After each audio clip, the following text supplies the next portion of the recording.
शहाद्यात पपई व्यावसायिकांचा धुमाकूळ। खेत या रस्त्यावर परप्रांतीय व्यापाऱ्यांचे अतिक्रमण, प्रशासनाचे अर्थपूर्ण दुर्लक्ष। शहादा शहरातील जुना खेते रस्ता सध्या परप्रांतीय पपई व्यवसायधारकांच्या विळख्यात सापडला असून भररस्त्यात होणाऱ्या अनधिकृत पार्किंगमुळे हा मार्ग मृत्यूचा सापळा बनत चालला आहे। लोणखेडा मलुणी परिसराकडे जाणारा हा महत्त्वाचा रस्ता अवजड वाहनांच्या अतिक्रमणामुळे अत्यंत रुंद झाला असून येथे अपघाताची टांगती तलवार कायम आहे। मिळालेल्या माहितीनुसार दररोज सकाळी 7 ते 10 या वेळेत पपईने भरलेल्या ट्रकांची या मार्गावर मोठी गर्दी होते।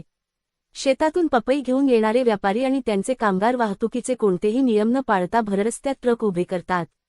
विशेषतः हरियाली गेट परिसरात दोन्ही बाजूंनी ट्रक उभे राहत असल्याने पादचाऱ्यांना चालणेही कठीण झाले आहे। याचा सर्वाधिक फटका शालेय विद्यार्थी, ज्येष्ठ नागरिक आणि दुचाकीस्वारांना बसत आहे। स्थानिक नागरिकांच्या मते पपई व्यवसायातून मोठी आर्थिक उलाढाल होत असली तरी त्याचे परिणाम सामान्य जनतेला भोगावे लागत आहेत। एखादी मोठी दुर्घटना घडल्यावरच प्रशासन जागे होईल का, असा संतप्त सवाल नागरिक विचारत आहेत। व्यापाऱ्यांनी स्वतःच्या जागेत किंवा प्रशासनाने नेमून दिलेल्या मैदानावर ट्रक उभे करावेत। हरियाली गेट परिसरातून चालताना जीव मुठीत धरून चालावे लागते। ट्रकचालक मनमानीपणे वाहने उभी करतात। प्रशासनाने तातडीने यावर तोडगा काढावा।